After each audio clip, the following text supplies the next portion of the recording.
WhatsApp everyone, कैसे हो आप सब।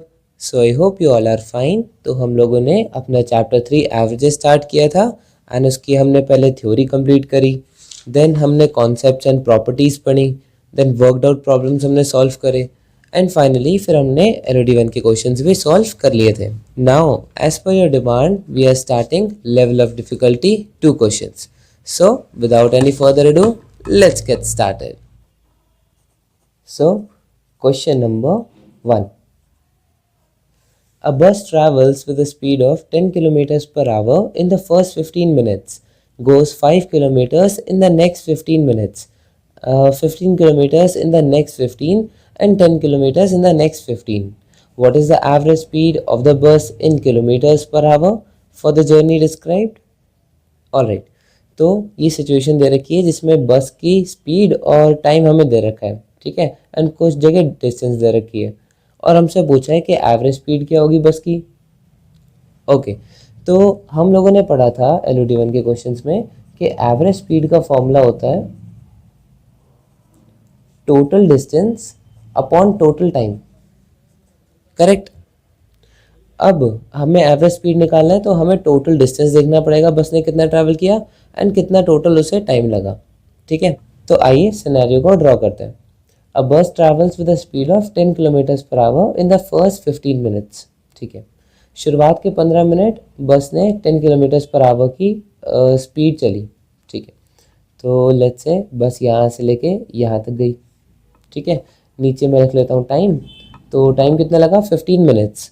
अब यहाँ पे ध्यान से देखो, यहाँ पे जो डिस्टेंस है वो किलोमीटर्स में दे रखा है, स्पीड किलोमीटर्स पर आवर्स में दे रखी है एंड हमें आंसर भी किलोमीटर्स पर आवर में ही पूछा है।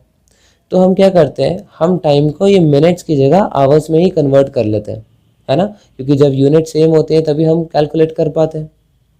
तो 15 मिनट कितने हो गए भाई, 60 मिनट आपका 1 आवर, 60 का आधा कर दो 30 मिनट्स आधा घंटा, है ना, और 30 का भी आधा कर दो यानी 1/4, तो 1/4 of an hour that is 15 minutes.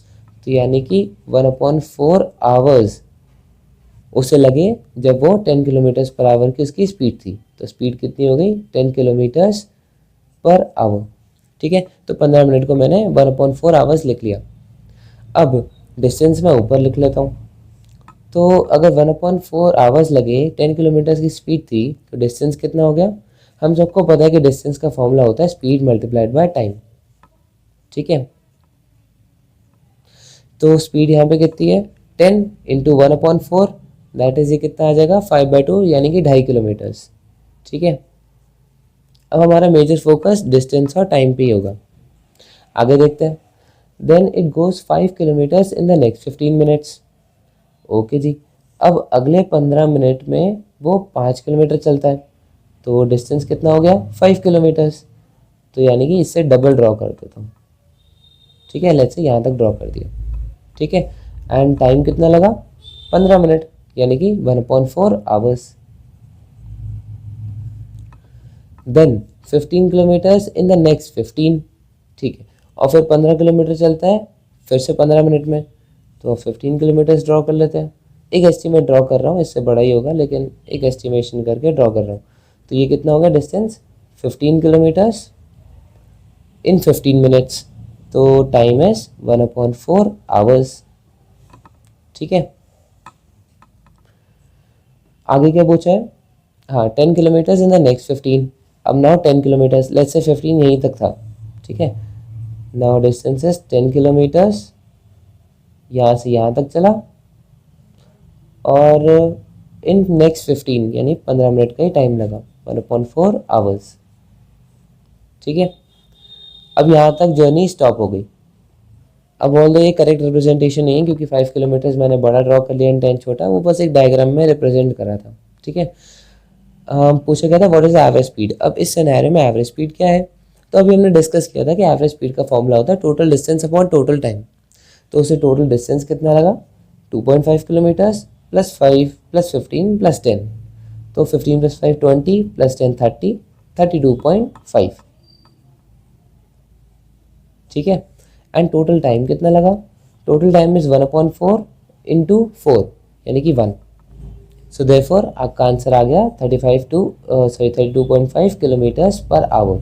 Option number b is your answer. अच्छा, एक और शॉर्टकट ट्रिक बताता हूँ।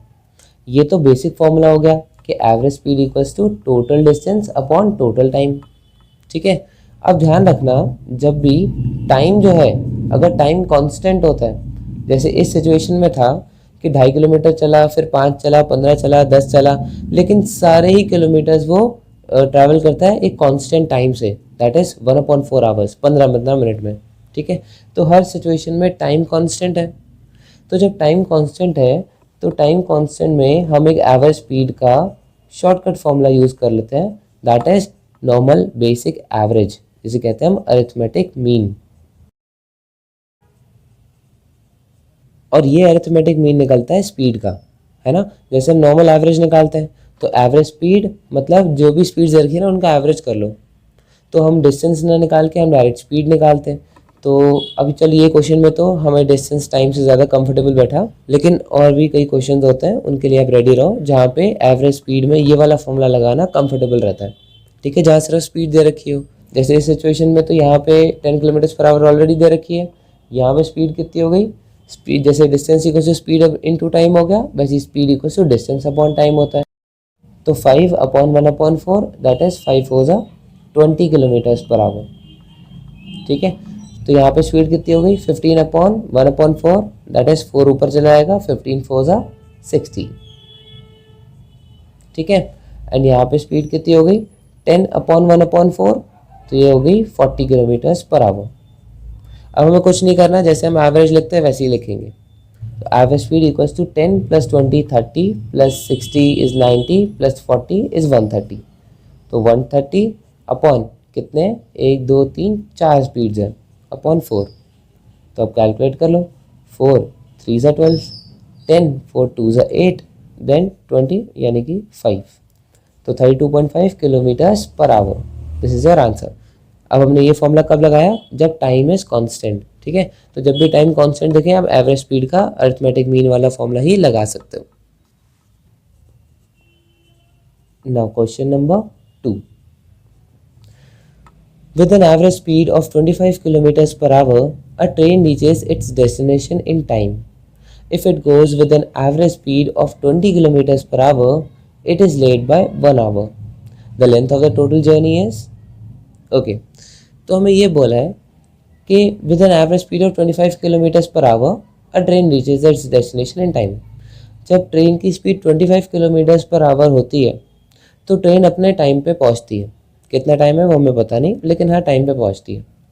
If it goes with an average speed of 20 kilometres per hour, it is late by 1 hour. अगर वो 20 किलोमीटर्स पर आवर के on an average speed पे चलती है तो फिर वो 1 घंटा लेट हो जाती है, उसे 1 घंटा ज़्यादा लगता है। तो बताओ the length of total journey is, तो इस टोटल जर्नी की लेंथ कितनी है ये हमसे पूछा है, मतलब डिस्टेंस हमसे पूछा है। कुछ भी नहीं है इस क्वेश्चन में। देखो डिस्टेंस होता क्या है, डिस्टेंस होता है स्पीड इनटू टाइम, है ना, जैसे हमने अभी डिस्कस किया था। करेक्ट। अब ध्यान से देखो, हम 2 सिनेरियोज ड्रॉ करेंगे।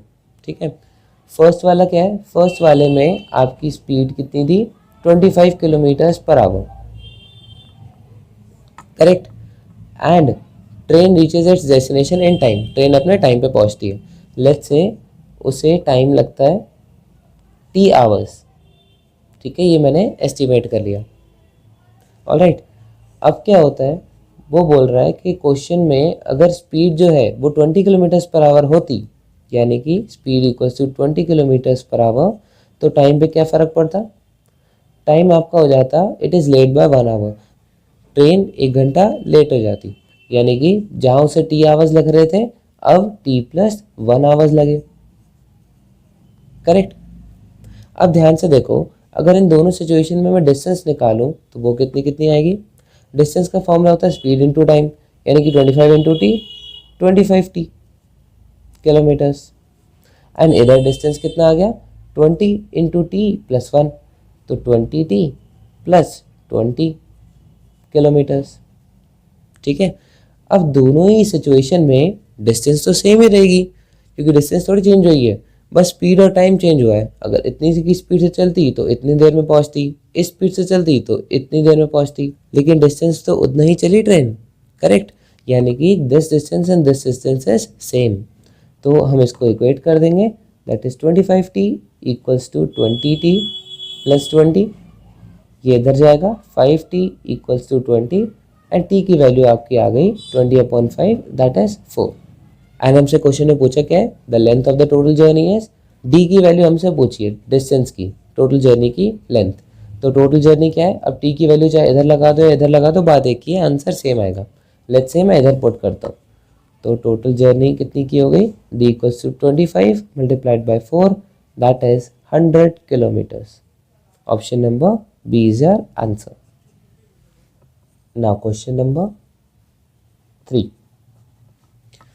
In the month of January of a certain year, the average daily expenditure of an organization was rupees 60. For the first 15 days of the month, the average daily expenditure was 80 rupees, and for the last 17 days, 50 rupees. Find the amount spent by the organization on the 15th of the month. ठीक है, तो एक पूरे month का scenario दे रखा है and that month is जनवरी।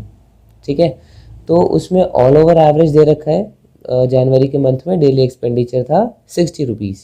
ठीक है, ये ऑल ओवर मंथ का एवरेज है। लेकिन अगर हम शुरुआत के 15 दिनों का देखें तो वो एवरेज था 80 रुपये, और आखिरी के 17 दिनों का देखें तो एवरेज था 50 रुपये। अब बोला क्या है, find the amount spent by the organisation on the 15th of the month. तो 15 तारीख को उसने कितना खर्चा किया था ऑर्गेनाइजेशन ने, वो हमसे पूछा। तो आओ इस सिचुएशन को लिख के देखते हैं एंड देन फाइंड करते हैं, कुछ ना कुछ आंसर तो निकल ही जाएगा। 1 से लेके 31 तक डेट होती है जनवरी में। ठीक है, 31 का महीना होता है, तो इसे लिखते हैं 1 2 3 4 डॉट डॉट डॉट 15 तक लिखते हैं, क्योंकि 15 तक हमें मेंशन है। देन 16 17 18 डॉट डॉट डॉट 31 तक। ठीक है, तो ये 31 दिन का महीना है जनवरी का, और ये बोला है कि in January the average daily expenditure of an organisation was 60। तो 1 से लेके 31 तक जो ऑर्गेनाइजेशन का एवरेज एक्सपेंडिचर था वो था 60 रुपये। करेक्ट, अब 60 रुपये उसका एवरेज था कितने दिनों के लिए, 31 डेज़ के लिए। तो अगर मैं इन दोनों को मल्टीप्लाई कर दूं तो सम ऑफ एक्सपेंडिचर निकल जाएगा कि पूरे महीने में उसका कितना खर्चा हुआ। करेक्ट, क्योंकि सम का क्या फॉर्मूला होता है, सम होता है हमारा mean multiplied by number of days. तो mean that is 60 multiplied by number of days that is 31। तो 31 इंटू 60 ये कितना हो गया, 6 3 18, आ गया आपका 1860। ठीक है, तो इतना उसने पूरे महीने खर्चा किया था ऑर्गेनाइजेशन ने। अब ये बोला है for the first 15 days of the month the average daily expenditure was 80 rupees. अब शुरुआत के अगर हम 15 दिन की बात करें तो क्या होता है, जो एवरेज डेली एक्सपेंडिचर है ना वो 80 रुपीज़ के इक्वल होता है। तो average is 80, number of days are 15, तो टोटल सम निकल आएगा, बिल्कुल निकल आएगा। तो 15 8 जा 120 एंड एक और 0। तो यानी कि ऑर्गेनाइजेशन के शुरुआत के 15 दिन में 1200 रुपये खर्च हुए। करेक्ट, एंड पूरे महीने 1860 रुपये खर्च हुए। यानी कि 16 से लेके 31 तक उसके कितने खर्च हुए रुपये, 1860 minus 1200 that is ₹660। Correct, total में से इसको माइनस कर दिया। अब क्वेश्चन में हमें एक और बात भी बोली है कि for the last 17 days 50 rupees था हमारा एक्सपेंडिचर। तो आखिरी के 17 दिन कितने हो गए भाई, 16 से लेके 31, ये तो 16 दिन हो गए। तो 17 दिन यानी कि 15 से लेके 31 तक, यानी 15 से लेके 31 तक 50 का उसका एवरेज था। तो टोटल पैसा कितना बन गया, 15 multiplied by 17 that is 17 5 850 rupees. ठीक है, अब हमसे पूछा है ये जो 15th डे था इसमें एक ऑर्गेनाइजेशन ने कितना खर्चा किया। तो ये तो बहुत आसान है, हमने ये निकाल लिया कि 16 से लेके 31 तक इतने रुपए खर्च हुए, 15 से लेके 31 तक इतने रुपए खर्च हुए। तो जब हम 15 से लेके 31 वाले अमाउंट में अगर 16 से लेके 31 वाला पैसा माइनस कर देंगे तो मुझे 15 का पता चल जाएगा, है ना। तो बस इतना ही करना था। तो 15 को कितना पैसा खर्च हुआ, 850 माइनस 660, दैट इज कितना आ गया 190 is your answer, option number A. So that is it for this video. These were the solutions from 1 to 3. I hope आपकी समझ में आया होगा. कोई भी प्रॉब्लम हो तो उसे कमेंट सेक्शन में पूछ लेना.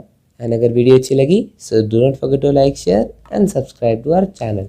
And thank you so much for watching.